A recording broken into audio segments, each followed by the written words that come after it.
penguatan pemantauan kampanye di media sosial pada pemilu 2024. Apa yang terpikir ketika mendengar kata politik, demokrasi, atau pemilu? Kita akan bahas satu persatu.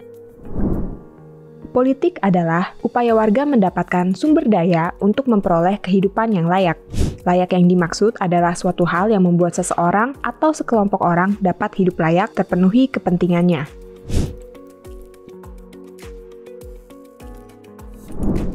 Demokrasi adalah suatu bentuk pemerintahan yang menempatkan kekuasaan tertinggi pada rakyat, yang menjalankannya baik secara langsung maupun tidak langsung melalui sistem perwakilan yang melibatkan pemilihan umum secara rutin dan bersih. Pemilu atau pemilihan umum adalah prosedur bagi rakyat suatu negara untuk memilih wakil-wakil dan pemimpinnya serta memberikan kewenangan kepada para wakil atau pemimpin tersebut. Pemungutan suara dalam pemilu merupakan dasar utama bagi rakyat untuk menjalankan hak demokrasinya. Ada 3 tahap partisipasi warga dalam pengawasan kampanye pemilu. Yang pertama adalah tahu dan paham informasi kepemiluan seperti peserta pemilu, bentuk kampanye, boleh dan tidak boleh dalam kampanye. Kedua adalah mampu mengorganisir warga untuk melawan dan menolak kampanye hitam, ujaran kebencian, sara, dan berita bohong. Dan yang ketiga adalah mengawasi dan melaporkan pelanggaran kampanye pada pihak terkait. Kampanye di media sosial. Berikut ini adalah perbedaan di 2 era kampanye. Yang pertama pada era sebelum ada internet, di mana masyarakat mendapatkan informasi paling banyak dari media massa. Yang kedua pada era sesudah ada internet, di mana masyarakat lebih mudah mengakses informasi melalui media digital. Beberapa topik yang sering muncul dalam tahapan pemilu. Masa kampanye. Kampanye yang mendiskreditkan, narasi yang memecah belah atau perkataan kebencian, informasi yang ditujukan untuk membingungkan pemilih. Hari pemilihan. Upaya untuk menekan pemilih dari kelompok tertentu melalui disinformasi dan ujaran kebencian. Kebingungan tentang informasi penyelenggaraan pemilu, seperti di mana, kapan, dan bagaimana cara memilih. Setelah hari pemilihan, meragukan tentang integritas pemilu, kesalahan informasi pada keluhan dan banding. Selanjutnya, informasi bohong atau biasa disebut hoax. Apa ciri-ciri dari hoax? Judul bombastis dan sensasional, judul provokatif menimbulkan ketakutan dan permusuhan, sumbernya tidak jelas, disertai kata-kata amin, klik, bagikan, dan masuk surga. Lalu ada ujaran kebencian atau hate speech. Ujaran kebencian atau hate speech adalah ungkapan atau ekspresi yang menganjurkan ajakan untuk mendiskreditkan, menyakiti seseorang atau sekelompok orang dengan tujuan membangkitkan permusuhan, kekerasan, dan diskriminasi kepada orang atau kelompok tersebut.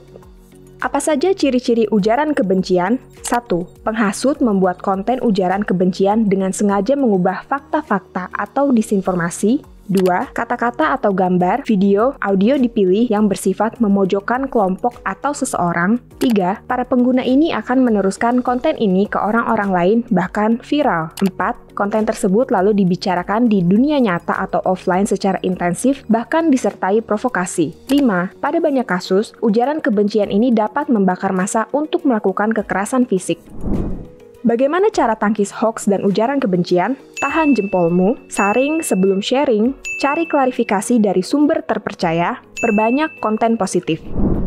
Jenis-jenis larangan dalam muatan kampanye di media sosial. Berdasarkan PKPU nomor 15 tahun 2023 tentang kampanye, pada pasal 72 ayat 1, terdapat beberapa poin jenis larangan dalam muatan kampanye di media sosial, seperti mempersoalkan dasar negara Pancasila, pembukaan Undang-Undang Dasar Negara Republik Indonesia tahun 1945 dan bentuk negara kesatuan Republik Indonesia, menghina seseorang, agama, suku, ras, golongan, calon, dan atau peserta pemilu yang lain, menghasut dan mengadu domba perseorangan ataupun masyarakat, mengancam untuk melakukan kekerasan atau menganjurkan penggunaan kekerasan kepada seseorang, sekelompok anggota masyarakat, dan atau peserta pemilu yang lain, menjanjikan atau memberikan uang atau materi lainnya kepada peserta kampanye pemilu. Batas waktu pelaksanaan kampanye di media sosial. Berdasarkan pasal 38 ayat 6 PKPU nomor 15 tahun 2023 tentang kampanye, pelaksana kampanye pemilu harus melakukan penutupan akun resmi media sosial sebagaimana dimaksud pada ayat 1 pada hari terakhir masa kampanye pemilu. Jika ada pelanggaran dalam pemilihan umum, bagaimana cara melaporkannya? Alur pelaporan pelanggaran pemilu berdasarkan Perbawaslu nomor 7 tahun 2022 tentang penanganan temuan dan laporan pelanggaran pemilihan umum.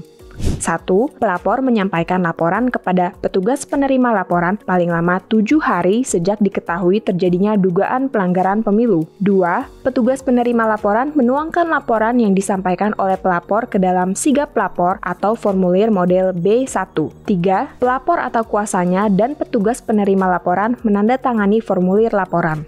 4. Pelapor atau kuasanya menyerahkan dokumen berupa fotokopi kartu tanda penduduk elektronik atau surat keterangan kependudukan lain sesuai dengan ketentuan peraturan perundang-undangan milik pelapor dan bukti. 5. Petugas penerima laporan membuat tanda bukti penyampaian laporan sebanyak 2 rangkap untuk pelapor dan arsip sesuai dengan formulir model B3 yang tercantum dalam lampiran yang merupakan bagian tidak terpisahkan dari peraturan badan ini. Tanda bukti penyampaian laporan diserahkan pada hari yang sama pada saat pelapor menyampaikan laporan. 6. Pelapor juga dapat melaporkan melalui laman sigaplapor.bawaslu.go.id, yaitu dengan 7. Pelapor mengisi data pendaftaran akun pada laman Sigap Lapor untuk mendapatkan akses penyampaian laporan. 8. Pelapor menyampaikan laporan melalui laman Sigap Lapor dengan menggunakan akses yang telah dikirimkan melalui surat elektronik pelapor yang didaftarkan dalam laman Sigap Lapor. Dan 9. Pelapor menyerahkan bukti penyampaian laporan dan dokumen identitas diri dan bukti secara langsung ke kantor Sekretariat Jenderal Bawaslu, Sekretariat Bawaslu Provinsi, atau Sekretariat Bawaslu Kabupaten atau Kota paling lama 2 hari setelah pelapor menyampaikan laporan. Ayo pantau kampanye sehat di media sosial pada pemilu 2024. Pemilih berdaulat, demokrasi kuat.